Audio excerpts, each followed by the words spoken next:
Bienvenue sur Indépendante et Authentique, le podcast pour booster ton état d'esprit et ton entreprise. Je suis Pêche et j'accompagne les entrepreneurs à croire en elles, à développer leur activité et à garder un état d'esprit positif et motivé. Chaque mercredi, je te partage des conseils autour de l'entrepreneuriat, une réflexion de développement personnel ou encore l'interview d'une femme inspirante qui te partagera sa vision de la vie et de l'entrepreneuriat. Et aujourd'hui, on se retrouve avec Julien Musi, qui est business coach et fondateur de l'entreprise No Limit Impact, qui génère aujourd'hui des millions d'euros et qui en même temps est en train de tout revoir, de tout détruire presque, tant dans son entreprise que dans sa vie personnelle et intérieure. J'ai découvert Julien grâce à Anthony Morvan, avec qui j'ai déjà enregistré un autre épisode de podcast sur l'ego, que je te mettrai dans la description si ça t'intéresse, que j'ai trouvé hyper intéressant, parce que notamment, il a une capacité assez incroyable à se remettre en question, et qu'il a l'audace aujourd'hui de revenir à lui, de revenir à ce qui l'anime réellement, au-delà des conventions, au-delà du succès qu'il connaît. Et moi, je trouve ça hyper inspirant et intriguant d'avoir quelqu'un qui, une entreprise qui fonctionne extrêmement bien avec des millions d'euros. Et puis qui, du jour au lendemain, ou presque, parce qu'il va nous partager son parcours, décide de tout déconstruire, de tout reconstruire avec des bases solides, avec des bases plus éthiques, plus humaines, plus saines aussi, sûrement, pour lui et pour ses clients. J'ai donc eu envie de vous embarquer à la rencontre de Julien. Julien, l'entrepreneur à succès, mais aussi Julien, l'être humain, qui est là simplement pour avancer et pour expérimenter. Hello Julien, merci d'être avec moi aujourd'hui sur le podcast. Est-ce que, pour les personnes qui ne te connaissent pas encore, tu veux bien te présenter, s'il te plaît ? Yes, merci pour l'invitation. Alors, je m'appelle Julien Musi, je pense que si je dois me présenter, je dois commencer au début. Je pense qu'il a quand même bien tenté ma vie. J'ai été sportif de haut niveau de l'âge de 9 ans à 16 ans. J'étais plusieurs fois champion de France de tennis. Toute ma vie était autour du tennis. Mon identité était autour du tennis. Et ce qui s'est passé, c'est qu'à 16 ans, je me suis blessé. Ce qui m'a amené à une phase de dépression pendant 7 ans, un peu de ok, c'est quoi maintenant la vie? Je suis qui si je suis pas un tennisman? Je fais quoi si je fais pas du tennis? Et la vie me paraissait vraiment fade à côté de l'enfance un peu extraordinaire que j'avais eue. Donc j'ai fait des études de finance un peu par défaut. Le seul truc qui me tenait en vie dans ces moments-là, j'avais une passion pour la cuisine et la pâtisserie. Donc j'ai développé un blog à ce moment-là qui j'avais aucune idée qu'on pouvait gagner de l'argent sur Internet, tout ça. Moi, j'avais juste un blog pour partager parce que ça me passionnait. Et en fait, au bout de 5 ans, ce blog, il faisait des dizaines de milliers de visites par mois. Rien n'était monétisé, tout ça. Et au moment où, du coup, à la fin de mes études de finance, je devais normalement travailler dans la finance, j'ai fait un stage de fin d'études, je me suis dit, mais c'est pas possible en fait. Je déteste ce que je fais, je déteste les gens à qui je le fais et je veux pas devenir comme eux. Et si je prends la même voie qu'eux, je vais forcément finir comme eux. Donc là, j'ai commencé à m'enseigner de, OK, qu'est-ce que je peux faire concrètement? Et à la fin de mon stage de fin d'études, j'ai découvert qu'en fait, tu pouvais gagner ta vie sur Internet. Tu pouvais faire ce que tu aimais et toutes ces choses-là. Et donc, en me formant, j'ai pris une première formation qui, à l'époque, s'appelait Lancement orchestré de Sébastien Knight. Et je me suis dit, je vais faire mon lancement orchestré. Donc, j'ai suivi la formation en 3 jours, j'ai tout plié. Et au bout de l'espace de 3 jours, derrière, je me suis dit, voilà le plan d'action, voilà ce que je crée. 3 semaines après, je faisais mon lancement orchestré et là, je faisais 7 000 € en 4 jours. Pourquoi? C'est parce que forcément, j'avais cette audience que je construisais depuis longtemps, en fait. Et donc j'ai fait ça. Et là, je me suis dit, waouh, en fait, il y a vraiment une autre voie possible.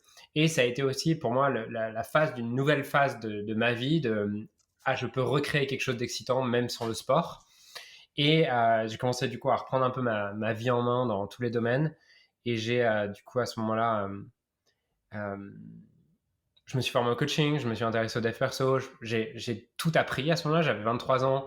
Je pense que j'avais tout à apprendre. Je vivais encore chez ma mère, j'avais pas de revenus à part les premiers revenus que je venais d'avoir, j'avais jamais eu de copine de ma vie, je j'avais pas vraiment d'amis, donc j'avais vraiment tout à apprendre. Je partais d'une feuille blanche, toute ma vie à construire, et c'est là que je me suis rendu compte qu'en fait on peut tout apprendre. Et j'ai commencé à tout apprendre, apprendre les relations sociales, apprendre la séduction, apprendre à maîtriser tes pensées, tes émotions. J'ai tout appris, et tout ça m'a amené à me dire, mais pourquoi ça on l'enseigne pas à tout le monde en fait? Et je me suis dit, je vais me former au coaching et je vais aussi partager ça avec tout le monde. avec le plus de monde possible. Très vite, je me suis rendu compte euh, que si t'as pas de niche et tu veux juste renseigner des bons trucs à tout le monde, ça marche pas trop. Et je me suis demandé ça pourrait être quoi ma niche. Et c'est là que j'ai créé un deuxième business en ligne qui s'appelait Mental d'Acier, qui accompagnait des tennisman justement à mieux gérer leurs émotions, être plus performant en match, être plus serein en match, qui était tout ce que j'avais pas eu en fait. Et là, j'ai du coup découvert à ce moment-là d'autres stratégies que le blogging, comme la pub Facebook, qui m'a permis de me développer très vite et d'arriver en l'espace de 6 mois à un business qui était presque, allez, 6 à 9 mois, je pense, un peu plus. 9 mois, un business qui était presque complètement automatisé et qui faisait 10 000 euros par mois, en fait. Et là, je vivais à ce moment-là avec 700 euros par mois. Je dépensais 700 euros par mois, j'étais en coloc. Donc, vraiment, pour moi, 10 000 euros par mois, j'étais milliardaire, quoi. Mais je commençais à m'ennuyer aussi parce que j'avais automatisé plein de choses et je m'étais passionné par le marketing, par les funnels de vente, par tout ça. Et autour de moi, faut quand même remettre dans le contexte que 2 ans avant, je finissais mon stage de fin d'études à la banque. Et du coup, mon environnement, il y avait encore beaucoup de gens qui travaillaient dans une banque à se faire chier à mourir, quoi. Et du coup, tous ces gens-là commençaient à me dire, mais comment t'as fait ça? Et je me suis rendu compte, waouh, en fait, il y a plein de gens qui ont une passion, qui ont une expertise, qui ont des choses à apporter, mais qui savent pas comment le vendre, comment en faire un business. Et c'est là, justement, que j'ai lancé Leader de ton marché il y a 4 ans. On était en 2018, début 2018. Et là, en utilisant justement des stratégies de publicité, de funnel qui étaient beaucoup moins, je pense, répandues que maintenant. Aujourd'hui, tout le monde fait ça, mais fin 2017, tout début 2018, c'était plus rare. Bah, ça m'a permis d'aller très vite, puisque en l'espace de 14 mois, on faisait notre premier mois à 500 000. Enfin, je dis on, mais j'étais presque tout seul à ce moment-là. Et après, bah là, ça fait 4 ans que j'ai cette activité que j'ai réinventée un peu au fur et à mesure du temps, au fur et à mesure aussi que je me réinventais moi. Et voilà, aujourd'hui, je pense que si je devais me définir, je dirais que je suis un entrepreneur et quelqu'un qui se découvre un peu chaque jour et qui essaie de faire ce qu'il aime en fonction de ce qu'il découvre, quoi. Ouais, génial. Et ben, sacré parcours, punaise. Je connaissais pas ton parcours avant et waouh, ouais. Et du coup, aujourd'hui, ouais, il y a 4 entreprises derrière. Aujourd'hui, tu es sur leader de ton marché ou No Limit Impact ou c'est la même Ouais, chose? on a juste rebrandé les choses à un moment donné. Ok, Ouais, ça roule. Ok. Et c'est ça qu'aujourd'hui, tu es aussi en train de retransformer encore en ouais, profondeur? ouais, exactement. J'avais un modèle qui marchait bien et tout, mais de toute façon, j'ai toujours eu ça, hein. Quand le modèle marche trop bien, que tout est, tout va bien, je commence à m'ennuyer et je commence à voir tout ce qui va pas. Donc, Ouais. euh, j'avais un modèle qui allait bien. On fait un début d'année très bien. Tu vois, en janvier, on fait peut-être, je crois, un truc comme plus de 600 000 euros de chiffre d'affaires. En février, 400. Bref, on fait 1,5 million sur le premier trimestre. Tout va bien. Moi, je m'occupe plus de rien. Les équipes sont en place et tout. Et puis, on arrive en mars. J'arrive plus vraiment à travailler. J'ai plus envie d'en faire. Ça me saoule. Ça me saoule. En avril, je me dis, pareil, j'arrive pas à travailler et tout. Et finalement, fin avril, j'arrive à la conclusion que c'est soit je détruis tout ce business, enfin, soit je le détruis pour tout reconstruire parce que même si ça marche, moi, je vois toutes les incohérences par rapport à ce que je crois, en fait. Donc, soit je détruis et je reconstruis tout, mais tu sais, Mhm. euh, aujourd'hui, en fait, je me rendais pas compte de ça, mais aujourd'hui, on a entre 20 et 25 personnes qui travaillent avec nous. Et c'est beaucoup plus facile, c'est beaucoup plus difficile de faire des changements, de faire des modifs, de changer des choses parce qu'il y a une inertie qui s'installe. Il y a une Mhm. inertie, il y a des gens qui sont résistants au changement, comme dans toute entreprise, et plus tu as de personnes, plus c'est dur de dire, quand tu es solopreneur, tu sais, j'étais solopreneur avant, j'avais envie de changer un truc, je le changeais, en 1 heure après, c'était changé, tu vois. Mhm. Aujourd'hui, il faut prévenir les gens, il faut faire de la politique, il faut toutes ces choses-là, machin. Euh, donc, je me suis dit, soit en fait, c'est vraiment une grosse restructuration, soit il y a une autre option, c'est je nomme un CEO à ma place et moi, je garde mes parts dans cette entreprise et ils font le truc sans moi et je pense Mhm. que Et t'es juste actionnaire, quoi, en fait. je suis C'est juste ça, entre actionnaire et guillemets. je donne mon Ouais. avis et, Mhm. et ça me génère une source de revenus stable. Et c'est l'option que j'ai choisie à ce moment-là, parce que j'avais pas envie de tout reconstruire. Je pense que pour les équipes, pour la stabilité des équipes et tout, c'était beaucoup mieux de faire l'option que j'avais choisie. Donc, fin avril, je prends cette décision, j'arrête. J'annonce aux équipes, je m'en vais. Ils me disent, tu vas faire quoi? Je dis, je sais pas, mais comptez plus sur moi. Voilà. En mai, je prends un mois un peu sabbatique qui est hyper agréable pour moi parce que je pense pendant 5 ans, j'ai un peu beaucoup travaillé et sans prendre beaucoup de vacances. Donc, je prends un mois où franchement, je redécouvre un peu, je pense que c'est de vivre, de juste me lever le matin et de me dire qu'est-ce que j'ai envie de faire aujourd'hui. Moi, je sais pas, peut-être un peu envie de lire, aller envie de me balader, d'aller sur la plage. Ok, faisons ça. Et puis, je regarde pas l'heure, tu vois, des trucs vraiment euh, hyper agréables pour moi qui n'ai pas vécu ça depuis longtemps. Et j'ai tout ce mois de mai où les équipes me disent, bon, bah, on comprend, Julien, t'inquiète, on va faire notre mieux et je pense que c'est une bonne décision, tout ça. Juin, je pars à Sydney. Derrière, je passe 2 semaines à Sydney. Derrière, je passe 2 semaines au Pérou.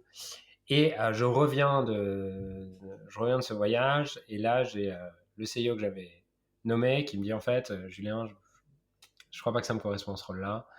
Je crois pas que ça me correspond. Et moi, à ce moment-là, je me dis, en fait, pendant mon voyage, j'avais pris conscience qu'il y avait une part de moi, il n'y avait pas que ça, hein, mais il y avait une part de moi qui avait lâché ce rôle aussi parce que j'avais l'impression d'être un mauvais dirigeant, d'être un mauvais leader, toutes ces choses-là. Donc, je suis assez à l'aise avec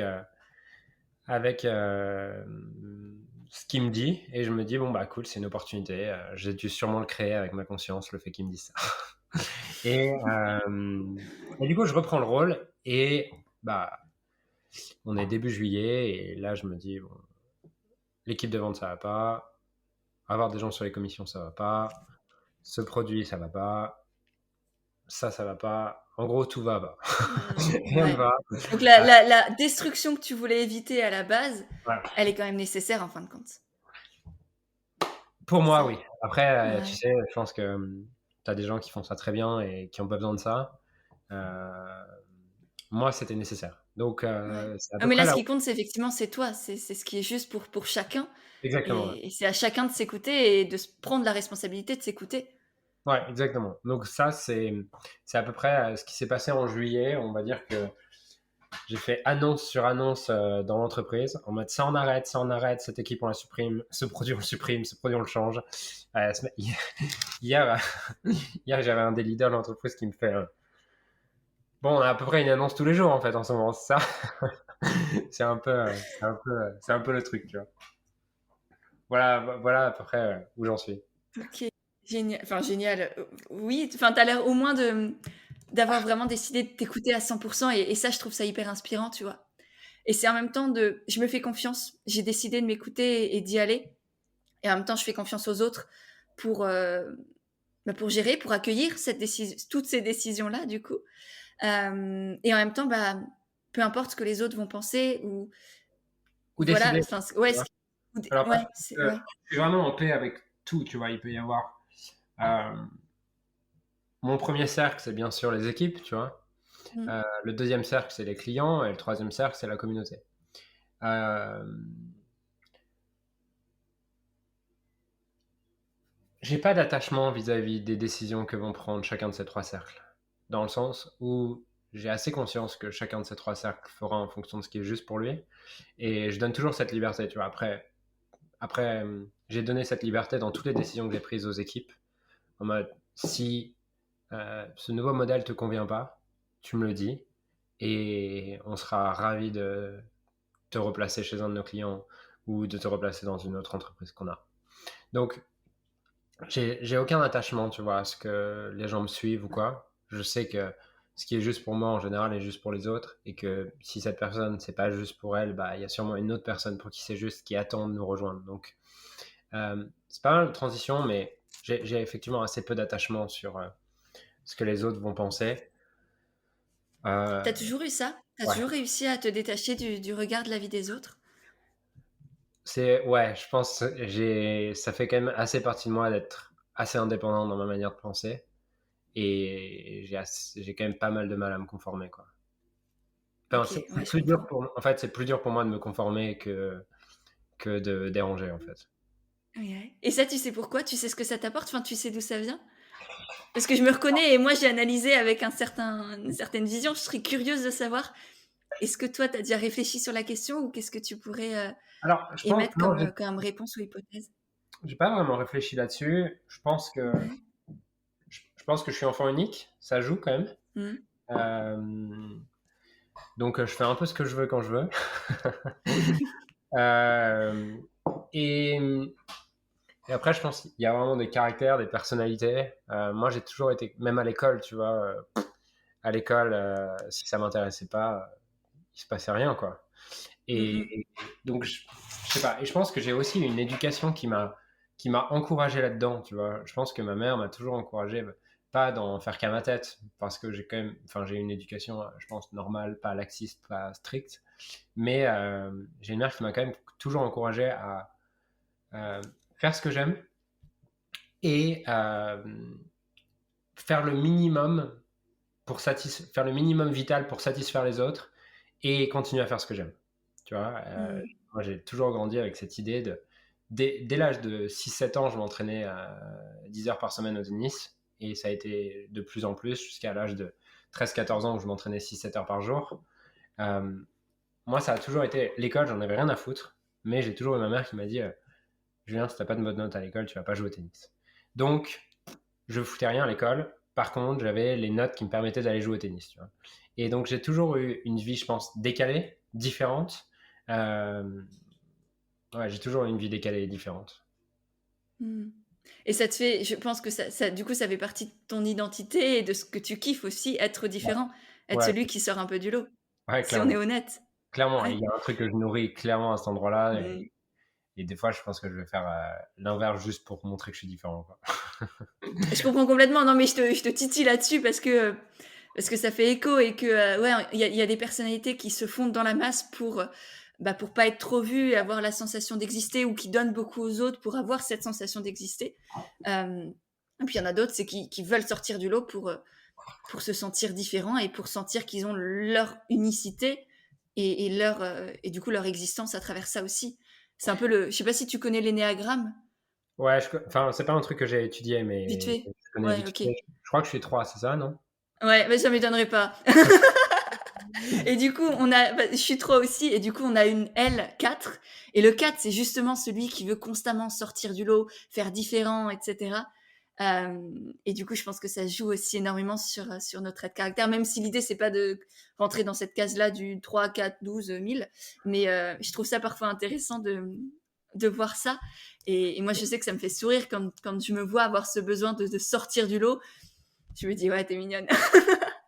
Mais tu sais, j'ai aussi là une phrase que j'ai souvent, enfin, qui m'a jamais quitté, euh, Mm.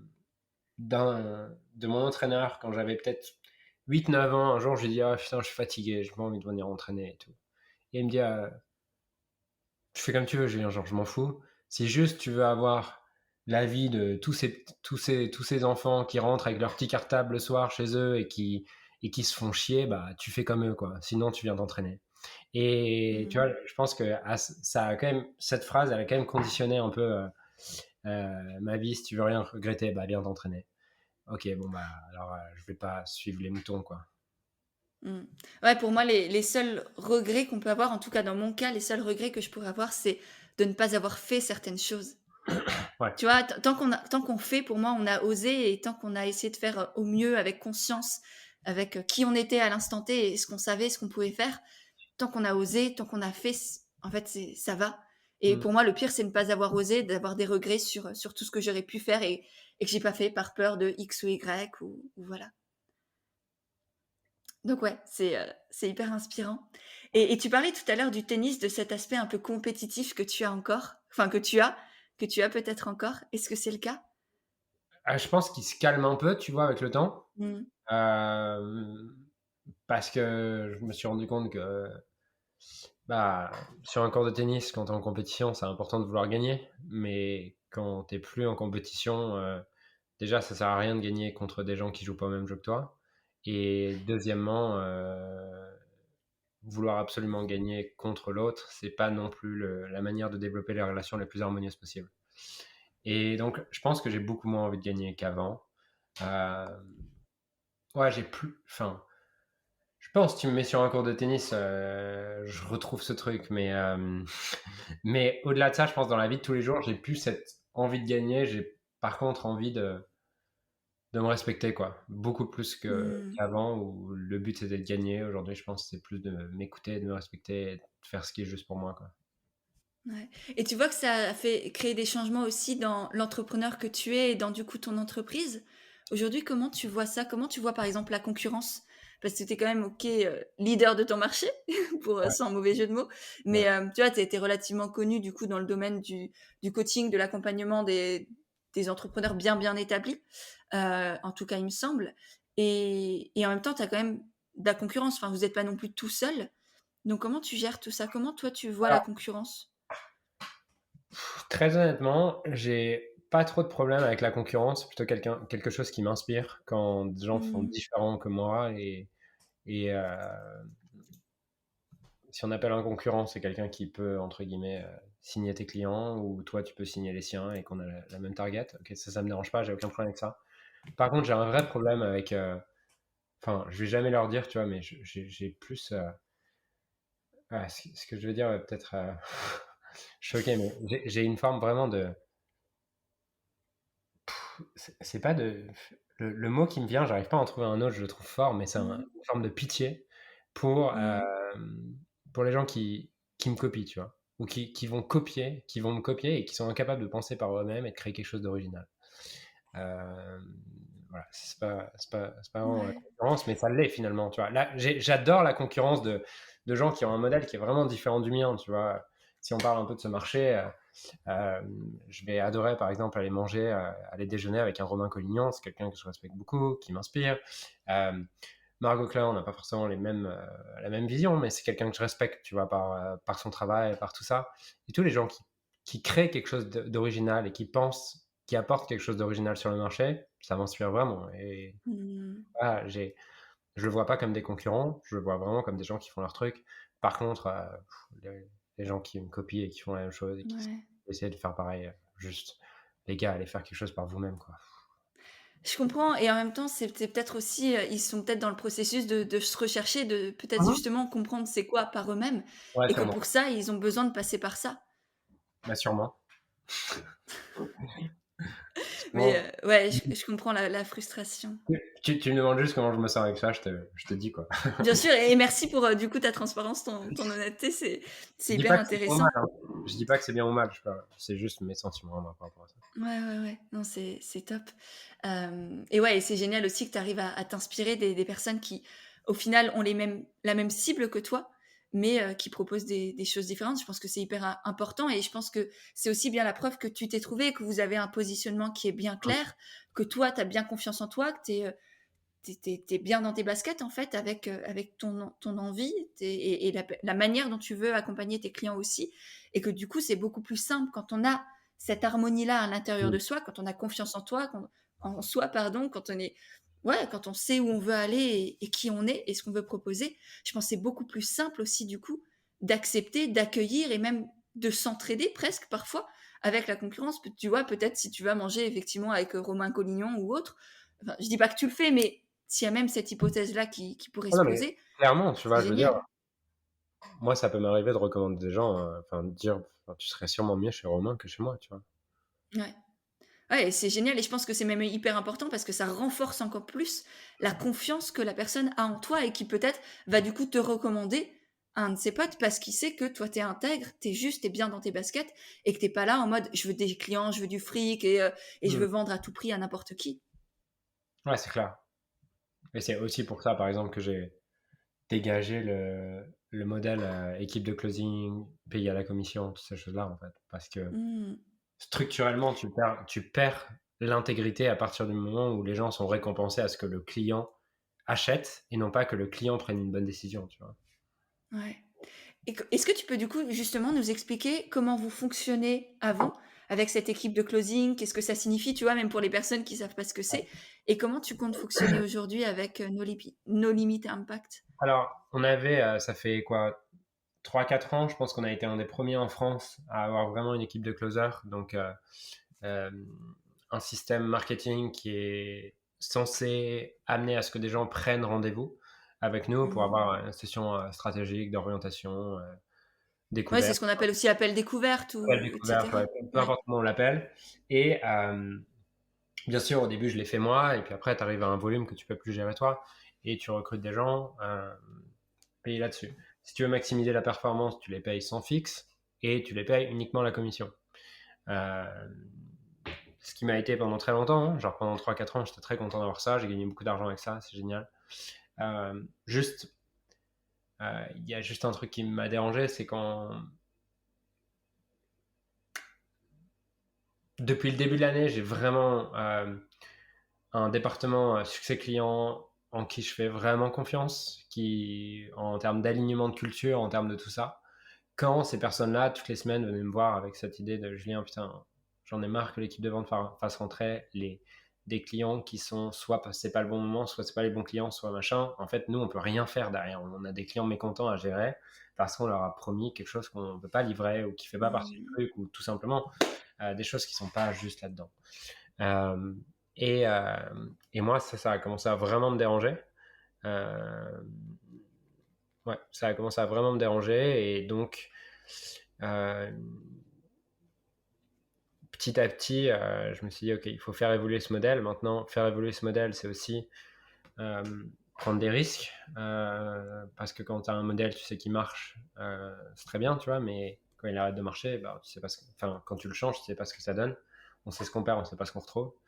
Et Mhm. bah, ce que je perds, c'est un truc qui rapporte 300, 400, 500 000 par mois, en fait. Donc, donc il y a eu forcément un processus un peu intérieur de est-ce que je lâche ça? Non, en fait, on va pas tout casser, machin. Pour en arriver à la conclusion, pour déjà me dire en mai, ça je vais l'arrêter, puis finalement me dire, bon, bah, en fait, non, parce que je vais lâcher mon rôle de CEO. Donc, je vais les laisser faire. Je vais pas commencer à tout casser avant de partir. Et finalement, en juillet, me dire, non, mais ça, c'est le premier truc que je fais évoluer dans cette entreprise. Mhm. Et donc aujourd'hui, c'est quoi, ça va être quoi la nouvelle stratégie pour faire entrer des clients, les bons clients, parce que effectivement, il y a rien de pire que d'avoir des mauvais clients, enfin des clients qui sont pas alignés avec qui on est et ce que l'on fait. Vraiment, pour l'avoir vécu au début, ça me foutait la boule au ventre, j'avais pas envie, enfin j'étais nulle dans ce que je faisais. Vraiment, il y a rien de pire, tant Ouais, pour nous que pour nos clients. Et puis à la fin, si c'est pour avoir des clients mécontents que tu dois rembourser ou je sais pas quoi, vraiment ça a servi à rien. Et ça, je pense qu'au début, on s'en rend pas forcément compte quand on se lance dans l'entrepreneuriat ou même les premières années, tu vois, on a envie de dire oui à tout le monde, de se plier en quatre pour ouais, clairement. valider les envies et les désirs des ratas de chacun. Et en fait, il n'y a rien de pire tant pour soi que pour l'autre qu'on accompagne. Ouais, donc effectivement, et du coup aujourd'hui, euh, en fait, plutôt que les gens arrivent sur un formulaire de réservation de prise de rendez-vous, les gens arrivent tout simplement sur une page de présentation de l'offre, dans lequel le prix est Mmh. indiqué, dans lequel les modalités sont indiquées, dans lequel tout est indiqué, et sur lequel la personne peut poser une candidature. Cette candidature, elle est ensuite euh, filtrée, et finalement, euh, cette personne a un appel avec le directeur du succès client, voilà, sur le programme en question. Et, euh, et voilà. Et le directeur du succès client n'est pas commissionné sur les clients qu'il fait rentrer, ce qui fait qu'il a un avis qui est objectif parce qu'il n'a Mmh. aucun intérêt, lui, ni financier, ni personnel, ni rien, à faire rentrer un mauvais client. Au contraire. Parce que derrière, c'est lui qui va devoir le gérer. Donc s'il ne gagne pas d'argent sur ça, et qu'en plus il va devoir le gérer, bah, il a aucun biais qui l'amène à faire entrer des mauvais clients. Euh, voilà, donc c'est là où on en est. Ça va juste nous demander d'avoir, d'avoir un marketing qui est encore meilleur. Et quand je dis meilleur, c'est bah, qui touche les gens, qui amène les gens à vouloir acheter sans avoir besoin d'être assurés, ou qui amène les gens à vouloir acheter même en connaissant le prix et sans les petites techniques actuelles du marché qui sont des techniques de de camouflage. Euh, Ouais. sans, Pour sans être te- gentil et poli. Non, mais que j'ai pratiqué. Hein, donc, mais Ouais, non, bien sûr, oui, oui, mais. c'est vraiment le mot que j'ai, tu vois, les petites techniques de camouflage. Mm. Ben, en fait, ça, il n'y a plus. Donc, ce qui veut dire que on doit être transparent à tous les endroits et on doit avoir un marketing qui est euh, plus percutant. Tu vois, c'est un peu comme dans la séduction. Si tu n'arrives pas avec des petites techniques et des petites phrases bien faites et que Toute faite. Ouais. tu montres directement qui tu es, tu as intérêt à ce que qui tu es, ça soit pas mal. Tu vois? Ouais, ou au moins que ça corresponde vraiment à l'autre, en Au fait. moins que ça correspond effectivement vraiment à l'autre. Et donc c'est le pari aujourd'hui qu'on fait. Ok, génial. Donc, un marketing plus doux, peut-être avec plus de contenu, ou comment vous voyez les choses? Ou je sais pas si c'est déjà réfléchi. Bah alors, on va le réinventer au fur et à mesure, tu vois. Moi, j'ai Mm. déjà, en tout cas, les premières campagnes que je vais lancer, je suis assez clair là-dessus. Euh, Moi, je pense que, alors, je pense qu'il y a plusieurs choses. Je pense euh,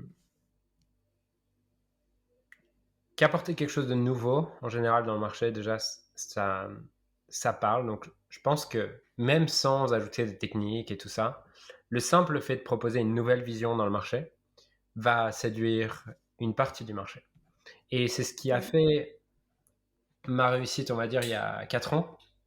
C'est quand j'ai amené le high ticket, enfin, j'étais un des premiers, tu vois, à amener des modèles high ticket en France et j'étais le premier en France à amener des modèles high ticket qui ne sont pas du coaching one-to-one, tu vois. Mm. Et aujourd'hui, tout le monde fait ça, tu vois. Il y a 4 ans, tout le monde me disait, non, mais Julien, ça marche aux États-Unis, ça marchera jamais en France. En France, les gens veulent pas payer cher.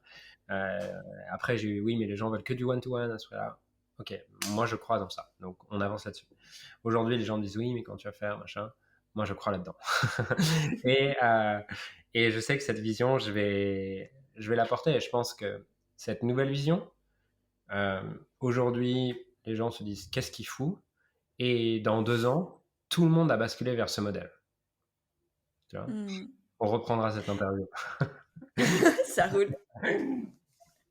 Donc, je pense que juste, tu vois, c'est un truc de un bon message, un message adapté au marché, adapté à ce que les gens veulent, euh, qui propose une solution que les gens veulent. Parce que je pense vraiment, tu vois, que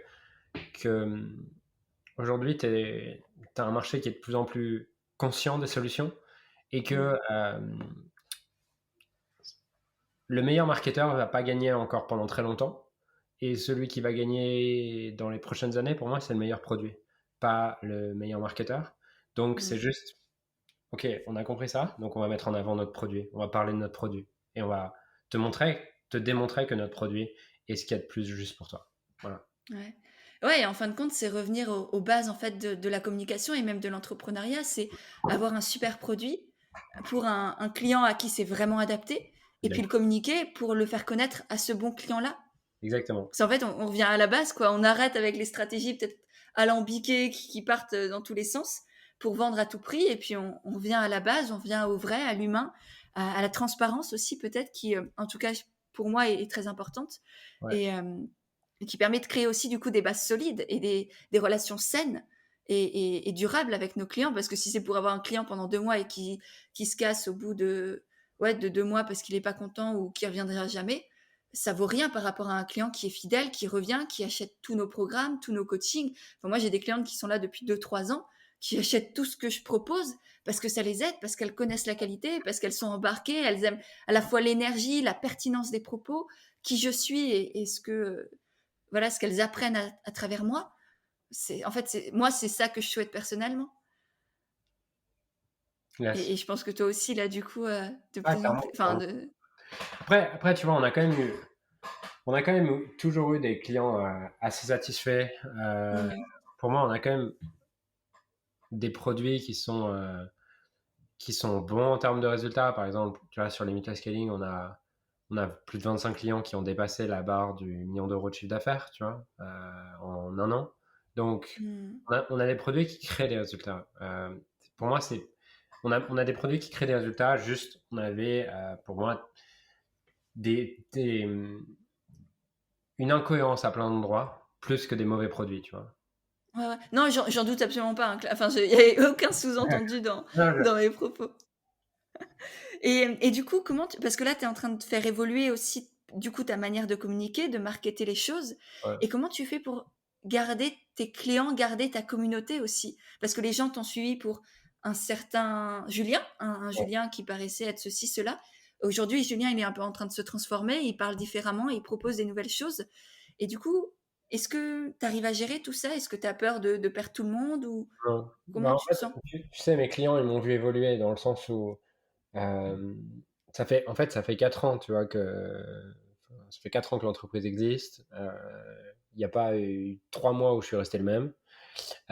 Donc mes clients, ils me voient toutes les semaines, tu vois. Donc ils me voient évoluer. Pour eux, c'est pas une surprise tout ce qui se passe. Ils le voyaient, ils le savaient, ils voyaient l'incohérence. Juste en tant que client, ils étaient contents des produits, mais ils voyaient le décalage entre ce qu'il y avait dans nos produits et ce qu'on partageait. Juste, Mmh. le, je pense qu'il est assez compliqué.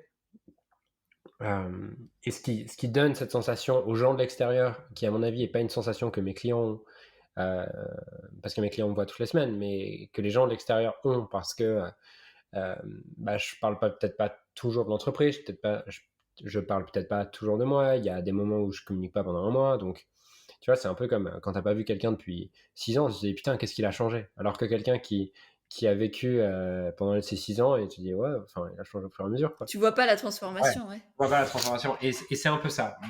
Parce que l'intérieur, entre guillemets, c'est toujours moi qui les gérais. J'ai toujours été celui qui était avec les clients. Bien sûr, il y a des systèmes en place, il y a des gens qui travaillent avec moi, toutes ces choses-là. Alors que le marketing, c'est quelque chose que j'ai délégué, quelque chose qui est resté sur ce que j'étais il y a 2 ans, tu vois. Et par exemple, ce matin, je fais un post, j'ai un gars qui me dit euh, waouh, c'est génial cette transformation, c'est juste dommage que bah, sur les pubs Facebook et les pubs YouTube, euh, on on voit pas ça en fait, et on soit encore à l'ancien. Et je lui ai répondu, mais tu sais quoi, genre moi aussi je les déteste ces pubs, tu vois. Euh, mais bon, euh, j'ai eu jusqu'à maintenant un management par les chiffres. Donc, Mmh. euh, en fait, je m'en foutais un peu de qu'est-ce qu'on disait dans les pubs, tant que derrière, on faisait rentrer beaucoup de chiffres et qu'on faisait rentrer les bons clients. Le moyen, je m'en fous. Ce que je veux, c'est le résultat. Donc, je te demande de générer X candidatures à tel prix par candidature. Si c'est respecté, je vais pas aller fouiller dans ton travail, tu vois.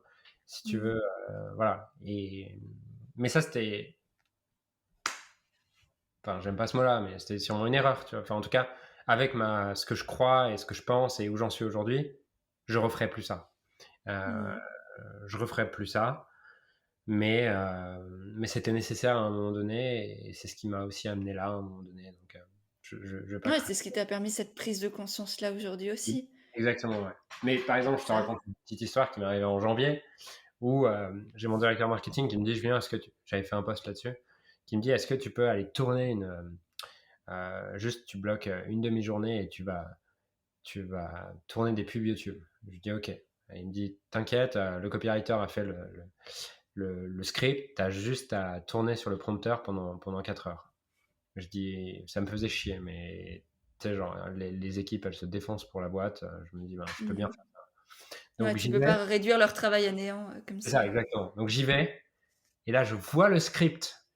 Je me dis, c'est pas possible, je peux pas faire un truc comme ça, tu vois. Et finalement, bon, je l'ai fait parce que, enfin, des équipes avaient travaillé sur tout ça, machin, j'avais pas tout changé au dernier moment. Euh, et, euh, et derrière, je suis rentré chez moi, j'étais rincé.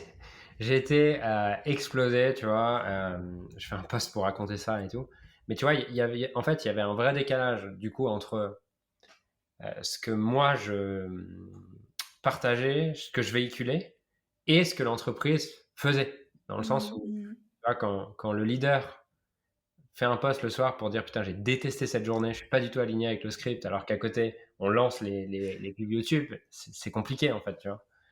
Donc voilà, en fait, j'ai été loin dans la délégation. Ça m'a appris plein de choses. J'ai vu que j'étais capable de créer une boîte qui fait 500 000 par mois en y passant 2 heures par semaine. C'est bon, je sais faire, c'est validé. Ça m'a développé plein d'expertise. Aujourd'hui, je sais structurer une boîte, je sais scaler une boîte, je sais faire tout ça. Je suis très content. Si ce business, si j'avais pas un besoin de cohérence et un besoin de sens aussi grand, bah, ça aurait été très bien en fait, tu vois. J'aurais laissé ça et je fais autre chose.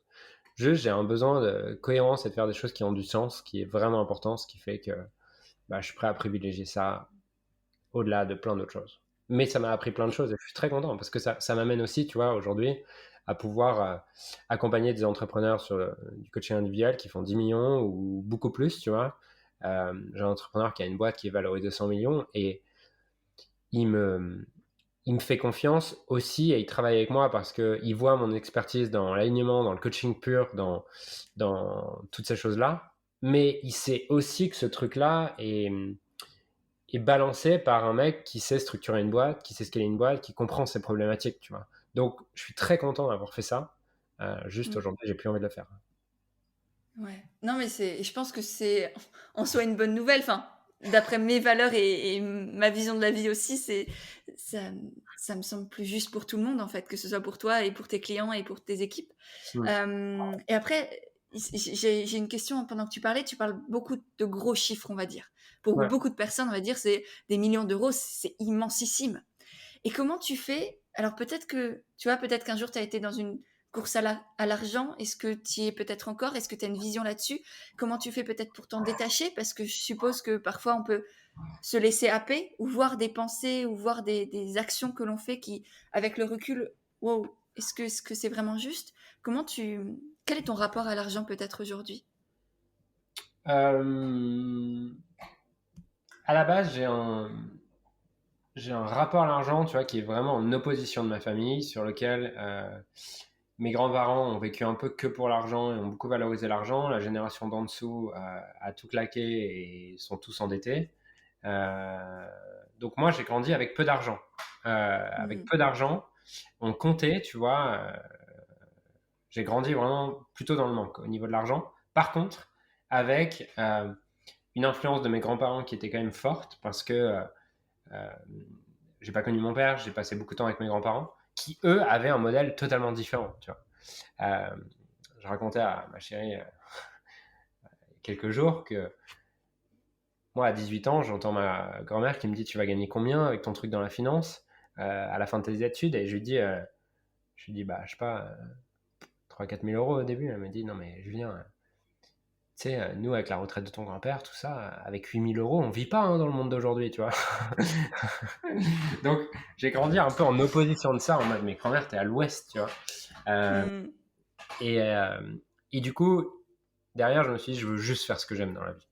C'est pour ça que malgré mes études de finance, j'ai jamais travaillé dans la finance parce que je voulais faire ce que j'aime. J'ai commencé par la pâtisserie. T'imagines le-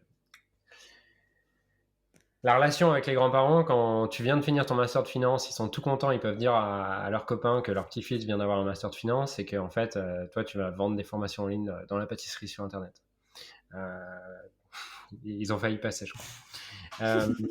Donc, c'est un peu ce avec quoi j'ai grandi, en mode je fais ce que j'aime et je m'en fous de l'argent.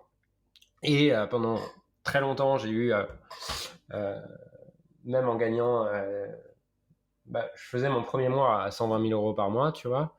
Bon, c'est pas tout dans la poche, mais le premier mois à 120 000, j'étais tout seul. J'avais peut-être 10 000 euros de pub, tu vois. Donc, c'est vraiment 100 000 euros de profit. Après, bon, t'as des impôts et tout, mais à cette époque-là, je vivais avec 700 euros par mois, tu vois. J'étais encore en coloc. Encore en coloc à prendre les lardons où t'as plus de gras que de viande parce que tu veux pas payer trop cher, tu vois. Et voilà. Donc, mon rapport à l'argent, c'est ça au début. Et puis après, je pense, à cette époque-là, je commence inconsciemment, je pense, à voir que je peux me sentir important avec de l'argent. Tu vois, pas trop à travers des achats, mais à travers mes résultats. Et je peux avoir de l'attention, me sentir important, me sentir aimé avec de l'argent. Je suis pas quelqu'un qui claque, je suis quelqu'un qui économise beaucoup, qui épargne beaucoup, tout ça. Et c'est là où je pense que je commence à me perdre avec des mentors à ce moment-là qui sont des gens qui m'amènent à un endroit pour lequel j'ai beaucoup de reconnaissance, mais moi, je suis un peu une éponge, tu vois, quand je me fais accompagner. Donc, je prends pas juste les stratégies, je prends les stratégies et le système de valeur. Et c'est à ce moment-là où je me perds un peu. Pendant 2 ans, de 2018 à 2020, je pense que je suis vraiment dans cette course à l'argent, mais en mode, ouais, vraiment dans cette course à l'argent. Et j'arrive, on est en mai 2020, c'est le Covid, genre tout le monde est enfermé, moi je suis à Bali, j'ai la maison de mes rêves à Bali, j'ai une vie incroyable pendant que tout le monde déprime en France. Euh, j'ai une vie incroyable, sauf que il me manque quelque chose, tu vois. Il me manque vraiment quelque chose. Et je me souviens arriver un jour, un matin devant la piscine et me dire tout ça pourquoi, tu vois. Genre, je m'étais engueulé avec ma copine, on se parle pas depuis 10 jours parce que je travaille trop. Et je me mets à bouder en mode où, du coup, bah, je vais partir le matin à 7h30 et je vais rentrer le soir à 21h30 et tu vas encore moins me voir, tu vois. Et j'arrive en arrivant dans la piscine et me dire, ok, d'accord, t'as une maison incroyable, t'as des millions, tu fais des millions, t'es vide en fait. C'est-à-dire que tu préférerais être pauvre, avoir pas un euro, mais juste être connecté à elle en fait. Et, euh, et là, c'est un peu un wake-up call pour moi, ce truc de pourquoi je fais tout ça. Et bah là, je décide déjà de mettre un bon coup de pied dans l'entreprise et de fermer un de nos produits, qui est celui qui nous rapporte le plus de profit, tout ça. Et je pense qu'à partir de ce moment-là, euh, il n'y a plus eu cette... en tout cas, il n'y a plus vraiment eu cette recherche de je sais pas quoi, de pouvoir, d'importance, de ce que tu veux, avec l'argent. Et Mm. j'ai développé, je pense, un rapport un peu plus sain avec l'argent, mais avec quand même encore beaucoup de peur. Euh, En fait, derrière ça, il y avait aussi de la peur, je pense. Du coup, de 2020 à 2021, je commence à faire des choix beaucoup plus alignés, mais avec quand même encore une peur de manquer, tu vois, ou une peur ouais, de manquer, tout ça. Et le truc qui m'a vraiment aidé, c'est l'année dernière, j'ai investi dans les cryptos, tout ça. J'investis genre, beaucoup, je fais beaucoup d'argent, et un jour, j'en perds aussi beaucoup. C'est-à-dire que je perds, je crois, un truc comme 800 et quelques mille en 3 semaines. Euh, je fais 800 000 euros en 3 semaines, 200 000 euros en une nuit. 200 000 euros en une nuit, ça faisait longtemps que j'avais pas été dans un état émotionnel comme ça. Je savais pas que tu pouvais ressentir ce genre de truc qui circule dans ton corps. C'était une expérience intéressante. Et je me souviens que je me lève, je vois que j'ai perdu 200 000 euros dans la nuit. Et je vais marcher, et je prends mon téléphone. Et en fait, tous les 200 mètres, j'ai perdu à nouveau 10 000 euros. Et le truc s'arrête pas. Et je veux vendre toutes mes actions, je veux vendre toutes mes cryptos, parce que je panique, je fais n'importe quoi. Et là, le serveur crash parce que tout le monde est dans le même état émotionnel que moi. Donc en fait, tu veux vendre, mais tu ne peux pas vendre parce que le serveur marche plus. Par contre, tu vois encore ton argent diminuer. Toutes les 10 minutes, tu perds 10 000 euros. Et là, c'est une sensation qui est d'impuissance tellement totale et tu te dis, en fait, à ce rythme-là, dans 3 heures, j'ai plus rien. Euh, et j'arrive chez moi, bon, finalement, ça c'est un peu calmé. Je fais l'erreur qu'il faut pas faire, c'est je revends tout à ce moment-là, au moment où je peux revendre. Euh, et, euh, et je me pose et je me demande en quoi est-ce que ça me sert? C'est quoi les bénéfices pour ça? Au début, j'arrive pas à réfléchir. Je me demande c'est quoi les bénéfices? En quoi ça me sert? En quoi c'est une opportunité? Tout ça. Et finalement, au bout de 2 heures, j'ai trouvé peut-être une cinquantaine de bénéfices à ça. Et surtout, je sens qu'il y a quelque chose qui a lâché en moi qui est waouh, c'est comme un soulagement de perdre cet argent. Bon, il m'en reste beaucoup, j'ai pas tout, enfin, il m'en reste beaucoup à côté, mais c'est comme si cette perte, elle symbolisait aussi la perte de mon attachement et de mon estime de moi liée à l'argent.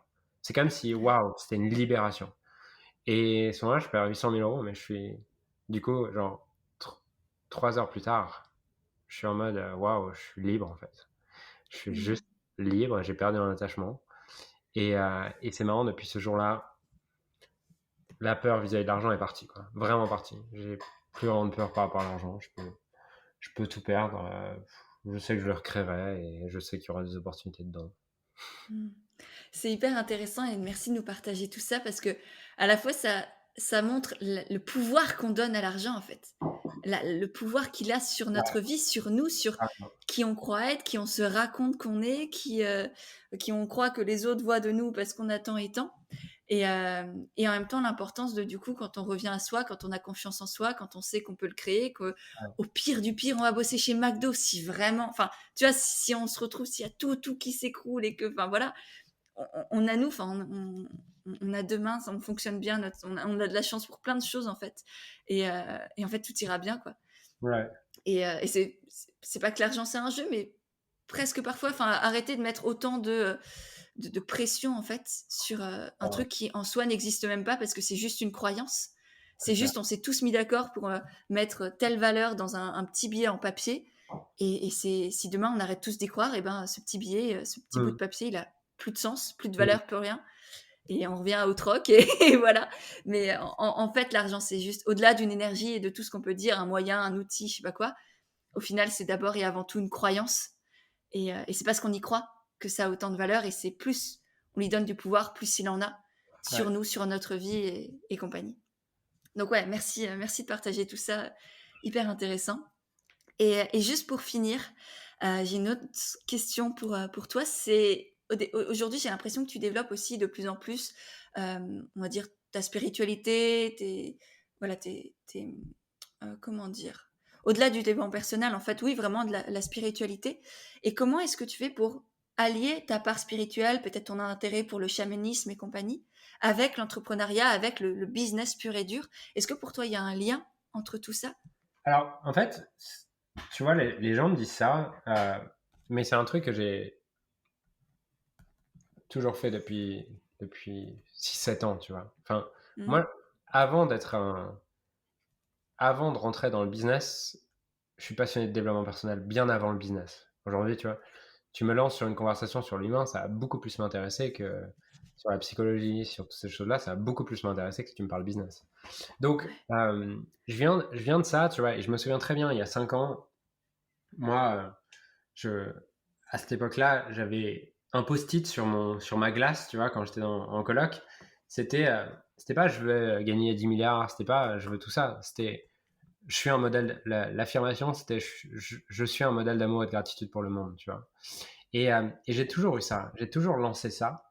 Euh, et en fait, c'est il y a 2 ans, justement, en 2020, après cet épisode dans la piscine où je contacte une coach et à ce moment-là, elle me reconnecte à ça, elle me dit, Julien, pourquoi tu as démarré tout ça? C'est quoi le truc que tu veux derrière? Et c'est la première personne à qui j'avoue ça, parce que pour moi, c'était un truc trop prétentieux, je pouvais pas vouloir ça et tout. Et elle me dit, ok, bah, intègre ça dans ce que tu fais, tu vois, dans ta communication, dans ce que tu transmets, dans ce que tu partages, parce que je transmettais jamais ça à mes clients, avant, je leur parlais juste de tunnel de vente et tout ça. Donc, en fait, je l'ai toujours eu. Il y a 2 ans, je me suis autorisé, en fait, à juste partager qui j'étais, en fait, dans son entièreté, sans filtrer. Et, euh, et voilà, donc, comment je l'intègre bah, je pense que je parle vraiment de tout ce que j'ai envie de parler. Tu vois, il y a assez peu de calcul dans ma communication, sauf quand je promeux un produit ou quoi. Et là, j'ai quand même une promotion assez réfléchie sur 3-4 jours. Mais le reste du temps, tout ce que je partage sur Insta, sur Facebook, sur le podcast, j'ai aucune stratégie en fait. Juste si j'ai l'élan d'écrire autour de ça, j'ai l'élan d'écrire autour de ça. Et j'ai écrit, tu vois, cette dernière année, j'ai écrit sur le couple, j'ai écrit sur, sur mes émotions, j'ai écrit sur le chamanisme, j'ai écrit sur le breathwork, j'ai écrit sur plein de choses en fait, tu vois. Donc je partage juste ce que j'ai envie de partager et c'est comme ça que je l'intègre sans me demander est-ce que ça rentre dans mon calendrier de publication. Quoi. Et je pense qu'en même temps, c'est aussi pour ça peut-être que certaines personnes s'attachent à toi ou ont confiance en toi parce que au-delà d'être juste un businessman, un millionnaire de je sais pas quoi, t'es aussi avant tout un être humain en fait. Ouais. Tu vois, je dis pas ça pour te rappeler. Enfin voilà, mais en fin de compte, on est juste tous les mêmes, juste des êtres humains qui s'expérimentent, qui expérimentent la vie et on a à cœur de partager ça parce qu'en fait c'est ça et je suis d'accord avec toi, c'est ça qui est passionnant. Pour moi, l'entrepreneuriat, c'est juste comment on incarne qui on est, comment on incarne tout ce qu'on a dans nos esprits, dans tout ce qui se passe à l'intérieur, et comment on le met dans la matière, en fait. C'est encore aller plus loin à l'étape d'après, pas juste être une petite âme qui se balade, être un être vivant qui fait des trucs, et je me réalise à travers l'entrepreneuriat, je me découvre à travers tout ça. C'est ça qui est passionnant, et en fin de compte, bah, tu rappelles aux gens que t'es juste ça aussi, et en même temps, bah, un entrepreneur qui peut les accompagner. Ouais. pense que ça fait du bien à tout le monde. Génial. Et toute petite dernière question pour la fin, enfin petite selon la réponse. Est-ce que tu as une prise de conscience de ces derniers mois qui t'a énormément secoué? Peut-être que tu n'as pas encore partagé là durant l'épisode parce que tu as déjà partagé plein de trucs, mais que tu aurais, voilà, qui t'a secoué, qui a remis en question plein de choses de ton monde. Ça peut être dans l'entrepreneuriat, ça peut être ta vie perso, ça peut être peu importe. Bon, il y a un truc que je savais, mais que j'ai encore plus intégré, je pense, c'est vraiment la vie a toujours un meilleur plan pour moi. Je pense que si je regarde ces derniers mois, si tu connectes pas les points, tu te dis, mais qu'est-ce qui branle? Genre, qu'est-ce qu'il fout là? Pourquoi il va à cet endroit? Pourquoi il va à cet endroit? Parce que, enfin, tu vois, depuis février, j'ai plus d'appartement, enfin, de toute façon, j'ai pas eu d'appartement pendant 3 ans. J'ai vécu en Airbnb pendant ces 3 dernières années, euh, mais ça n'a pas de sens. Et pour autant, là, je commence à voir le sens.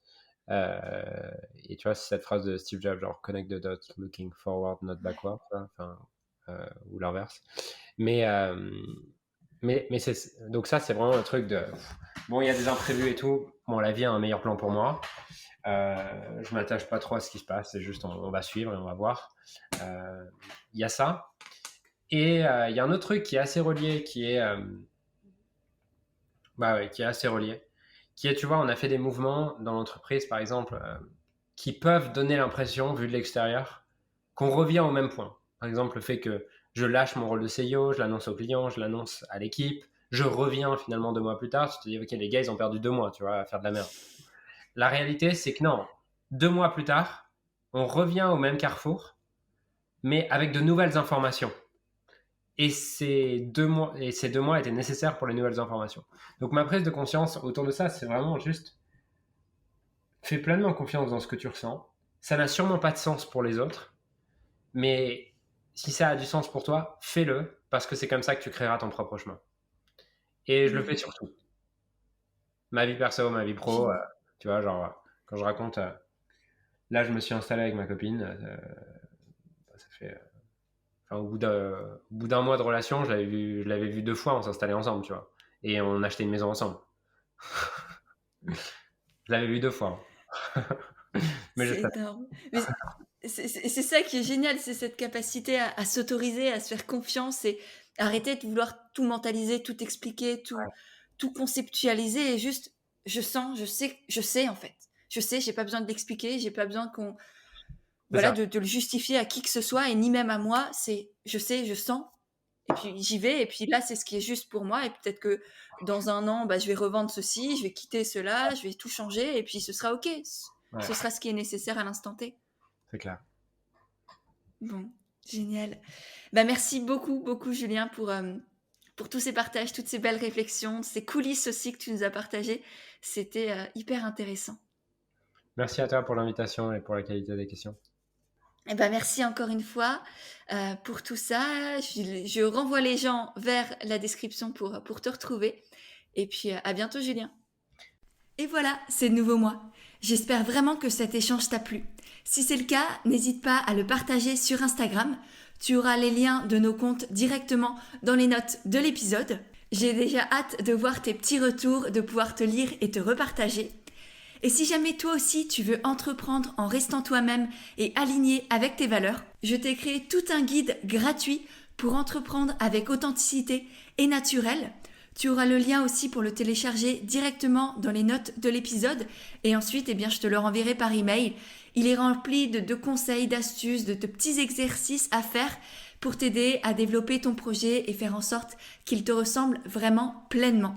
Donc voilà, tu as le lien aussi dans les notes de l'épisode.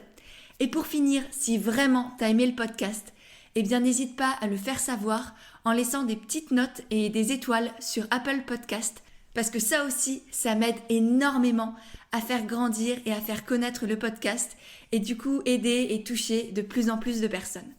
Voilà, je te remercie sincèrement par avance et je te dis à mercredi prochain pour un nouvel épisode d'Indépendante et Authentique.